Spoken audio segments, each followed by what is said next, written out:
I 26F, do not want my stepmother 61F to meet my boyfriend 24M of 6 years. I'll try to make this as concise as possible. My 3 siblings and I were removed from our mother's custody by CPS when I was 9 years old due to traumatic circumstances involving my bio mother. We were placed in the custody of my dad and his then girlfriend, now wife. I'll call her Anna. We lived with Anna and my father for 10 years. They got married early on and are still together to this day. My dad is extremely submissive and Anna is very headstrong, opinionated, and narcissistic. I know that word gets thrown around a lot, so I don't use it lightly. Anna had a traumatic childhood, and due to what she endured, she has severe control issues. She developed into a self-absorbed, manipulative, downright hateful, and spiteful human being. I truly have never met anyone quite like her, and I don't mean that in a flattering way. She was fine early on, but as we began to grow into teenagers, she slowly changed. She grew increasingly controlling and nasty to the point where I felt like I lived with my own personal bully. I got in trouble for everything you could think of. One sock under the bed, screaming, yelling, bed not made correctly, more screaming, yelling, insulting, fingerprints on the door handle, door closed too loudly, whole house shut down for a week. I lived in a constant state of anxiety, so severe oftentimes I would sit in my room on the dark terrified of my dad coming home to scream at us on her behalf. He worked 2 jobs. She has been unemployed since I met her due to medical issues. There was constant insulting, blaming, everything. I spent my teenage years being beaten down, so much I struggle with my self-worth to this day. She liked to speak loudly to her friends on the phone, talking poorly about us, loud enough for us to hear. Saying things like their mom only had them because they like naming things. Told my sister and I we needed to wear spandex to graduation to look skinny or otherwise we'd be laughed off the stage. She tried to pit us all against each other, and drove a wedge between us kids and our father so deep it has never and will never recover. On 3 different occasions my dad would break down crying saying he couldn't believe what she put us through, he wasn't home much at all. Saying he would divorce her and we would be a family again. Obviously that never happened. Once in a deeply depressed time in my life at 17 years old I wrote in my journal how I felt unloved and unwanted, and I wondered why I was so unworthy and why he loved Anna more than he loved me. I left it out on purpose wanting him to find it, because I didn't know how else to express my pain. It was either ignored or never found. It ended, in a sense, when my twin sister and I were kicked out at the end of that year. A month later, she locked my older sister out. When my brother came back from college the following summer, they had gotten rid of all his things and downsized with no room for him. He had to sleep on my couch for 2 years. Except it didn't really end there. I spoke to KY Dad very minimally in the 5 years after us moving out, and was essentially no contact with Anna. My dad would insist Anna was so remorseful, how she cried about how bad Ahe felt over everything that had happened. It's honestly bullshit. I know she did it just to make herself look good to him. As of today I've been moved out for 7 years, and the entire time my dad has worn JS into the ground guilting us about not letting Anna be a part of our lives. I was so worn down I finally submitted, and have seen her a handful of times on holidays and such. Now to the point of the post. I have been with my boyfriend, I'll call him Matt, for almost 6 years. I won't bore you, but he is truly the best thing that has ever happened to me. Loves and supports me in ways I never thought possible. He has shown me I'm worthy of having a good life. He is better to me than I deserve. He has met my dad twice in these 7 years. He has never met Anna. As the years go by I can tell my dad is getting annoyed that I don't bring Matt around. But the truth is I can't find it in myself to do it. I have done a lot of healing and self-reflection since being kicked out, and every time I have to interact with Anna and my dad it feels like Althea Wand is being pried open again. My heart hurts too much, and keeping them at a distance keeps me sane. I am the slowest to move on out of all my siblings, and inviting them to meet Matt / be a part of our lives feels like betraying my younger self that was so beaten down and abused to the point where I nearly ended my life as a teenager. I don't want Anna to meet Matt.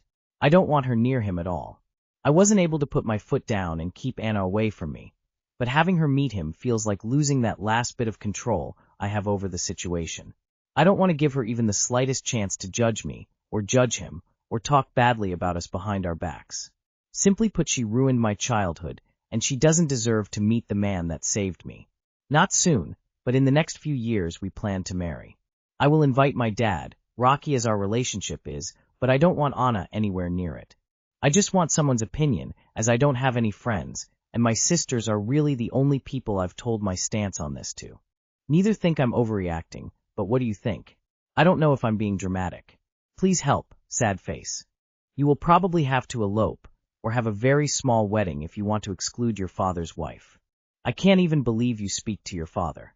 Move on, start your own family, and live a good life. Don't let him guilt you, block them on everything, and have your wedding without them. They don't deserve to be there. Your dad should be happy that you try to have a relationship at all for as hard as he failed his children. Anna sounds like a nightmare that deserves to be left in the past. This wasn't very concise, was it? Honestly, fuck those two assholes and keep your man away from them. Anna doesn't deserve shit. We all reap what we sow in life. She sowed depression, anxiety, abuse, negativity, and now she is reaping the silence from a lifetime of negativity.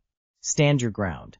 Please stop and think about whether you really want to be in touch with this father at all, considering that he protects her and not you. I, 33M, need some advice for approaching an unfulfilling, loveless marriage with my wife, 33F. I, 33M, have been married to my wife, 33F, since 2023. We were together for about 7-8 years before this. I would say we are currently at the roommate stage of our marriage. We simply share a living space. We have almost no shared interests or hobbies. We don't have sex, we barely kiss or touch, but weirdly I don't even care and don't want it. I have never felt more lonely in my life. When my wife isn't working, she's getting high, watching reality television, or laying around. If she was content doing this on her own, that would still suck, but would be less annoying. I instead get grief and guilt-tripped for wanting to do anything other than sitting in front of the TV with her, rotting my brain and wasting my time. Our apartment is in a perpetual state of mess, and my attempts to bring this up just led to counterattacks about how I don't help with anything. This was a blatant attempt at gaslighting, which I still think of, even though it happened over a year ago. An example that really drives this home is that recently she commented that she would vacuum every other day if we had a more convenient machine. I bought a new $400 portable unit, assembled it, charged it, and it has been collecting dust ever since, no pun intended. I have not complained about this yet, but I guarantee that when I do, she will say she's tired from work or has had a lot to do lately, which is true for me also. Any and all household chores become my responsibility because she doesn't feel like it. I cook, I clean, I wash/fold laundry, I take care of our dogs, I handle all of our finances/bills, all medical and vet issues, and I just can't keep being an emotional and financial punching bag anymore. I tried to do a sanity check for this by looking through our recent text messages, and literally every message for the past 2 weeks is her asking me to do something for her. Take the dogs out, pick up my medicine, rerun the laundry, figure out dinner, book our upcoming flights for a family trip, figure out Christmas plans, etc. The list goes on. I am stuck in a non-reciprocal tar pit of a relationship, and I honestly don't know what to do since this dynamic has sapped my vitality for the past half of a year. I don't see a real path toward reconciliation. Our communication is dog's hit. She refuses to take accountability when it's clearly an issue, and I have completely given up on trying to improve things. Has anyone else worked through this sort of funk in their marriage? Apart from counseling or individual therapy, is there anything that can be recommended? This is killing me. Is divorce not an option for you? Dude, you're already doing everything and getting nothing back. Stop trying to fix her or the relationship. Set boundaries, drop the guilt trips, and focus on yourself. Why did you get married? Bring up how you're feeling, and ask her if this is how she wants to continue living, because you're miserable and don't like the way things are. If you are doing all the cooking and cleaning, why is the house a mess, and the vacuum hasn't been used? Also, how many hours per week do you work, and how many hours does she work? You don't have kids. You are stuck in a relationship that's unfulfilling to you and doesn't seem to have the potential to improve in ways that are meaningful to you. There's nothing wrong with how your wife spends her time. It's just that you're really different. And you don't respect her, and that's a big deal. But not really your fault. This is over. My husband, 48 male, said something to me, 43 male, in frustration, and I can't get over it. How do I get over what my husband said in frustration earlier this week? After a particularly frustrating day for him, he'd come home from work early. I greeted him as I work from home. When I asked why he'd come home early, he mentioned that he hadn't been feeling well. I offhandedly mentioned that it could have something to do with him staying out late for the Northern Lights earlier in the week, implying lack of sleep. He lost his mind, saying I was blaming him for being sick, that I didn't care about him, that I was being unsupportive. I let him know that wasn't my intention. I was just suggesting it could be a contributing factor. He went into his home office and slammed the door. About 5 minutes later, he came tearing out yelling that he knows his life is miserable, that he hates it, that he's alone in the world with no one who cares about him. It was such a wild and bizarre escalation. No matter how much I tried to reassure him that wasn't true, it didn't matter. The next morning, he treated like he didn't yell that he hated our life. He seemingly moved on, but I can't. For context, we've been together 14 years. There's a huge backstory here. Sleep deprivation is a legit form of torture. It can cause humans to temporarily lose their mind, no different than hardcore doses of psychotropics or the like. Maybe let this one go. I'm betting he truly has no memory of it, and if you confronted him about it, he would blink his eyes and show you that his mind has been wiped. Shrug. In cheating spaces, this is called the discard phase. It's when they blow up over nothing, so they can tell themselves you're a terrible person and their cheating is justified. Locked himself in his office to call his affair partner, who he was out with last night. Check out the Chump Lady website and get STD tested. You have described a textbook encounter with a guilty cheater. You thinking that it was a wild and bizarre escalation is the problem. You clearly don't recognize his feelings or how he arrived there. He needs a safe space. Sit him down, hold his hand, look into his eyes, apologize for your comment. Tell him you love him, you're worried about him, and that you are here to listen. Then stop talking and really listen. Don't problem solve, just listen and support him. Much later ask if he would consider counseling. Do not push, just put it out there. Make sure you give him a big hug, release his stress, at least 20 seconds, before he leaves for work and when he gets home. Tell him you love him and appreciate him often. Ask about his day and really listen. Be consistent. I come from a family of fixers. When we see a problem, we want to fix it. While our impulse is to be helpful, it often feels to the recipient like criticism. And it has been said that unsolicited advice is always criticism, although as a fixer, I'm not so sure I agree with that, but you get the picture. It sounds like you are also a fixer, AMD, that he is feeling beleaguered by your perhaps too frequent advice or instructive comments. It could be helpful to have a conversation about this with your husband. It might help him to understand what motives you to do this love and concern, and for you to hear how it makes him feel criticized and belittled. There is room for some behavioral adjustments where there is love. 36F reads romance and 35M hates it. I 36F have been with my partner 35M for 8 years. We have great relationship. I love him a lot, want to marry him. We have a house and kids, and good sex life. However, he doesn't like that I read romance novels / fanfic / stories / manga, and it's just caused a massive row between us. He says it's made him feel like he's not enough for me, that it's like my watching porn, which is ridiculous because if anyone who reads anything romance, they are highly unrealistic like rom-com or romance movies. I think he thinks it's akin to cheating. But these are fictional characters, make-believe stories, often with a fantasy-type element, and more often than not I think about him when reading them, comparing the MMC with him. For example, if the MMC is loyal, I often think so is my partner. I don't know what to do at this point. I feel like I'm talking to a brick wall when I explain it's not how he's making it out to be. There's more to these stories than the sex scenes.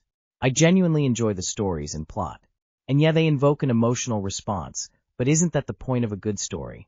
I've also laughed at comical parts, cried when sad things happen, smiled and felt joy or relief when characters get a moment or happy, and got turned on during sex scenes. I've also felt these things during TV scenes and movies, and he has no issue with that. Even music makes me feel emotion dependent of the lyrics and sound. I'm at a loss here. I refuse to stop reading as it's something I genuinely enjoy and I shouldn't feel guilty about it. But I'm so upset that he's upset and that we've fought about it and that he's sulking. Any advice or thoughts would be appreciated. Thanks. Weirdly controlling. Cheating involves another party, not fictional characters in a book who don't exist. Posts like these make me so grateful for my own husband. I read stuff like that on occasion, sometimes read the spicy bits out to him, suggestively. I think your husband may implode if you did this, though, face with tears of joy. Does he watch porn?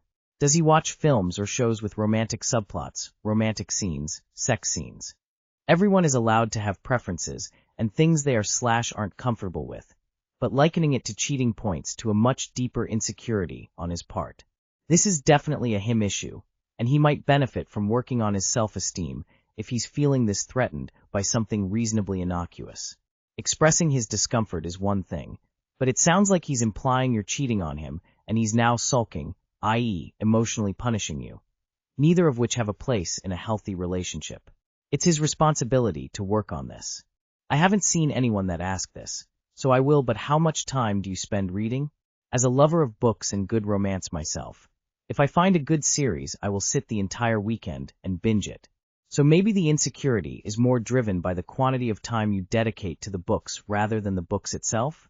And he's doing a poor job at expressing himself. He's not upset about the books. He's upset because he's insecure.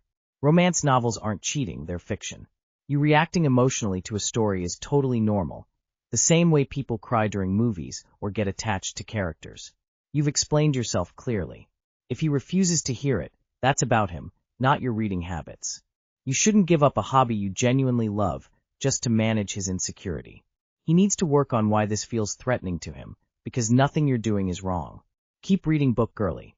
Red Heart. Read them to him. Either he'll get bored and find a different way to try to control you, or it will open up a new and exciting pastime for the two of you. A 35-year-old man sulking because he's not being successful at censoring your reading material is a big red flag. Lol, he's insecure over fantasy characters.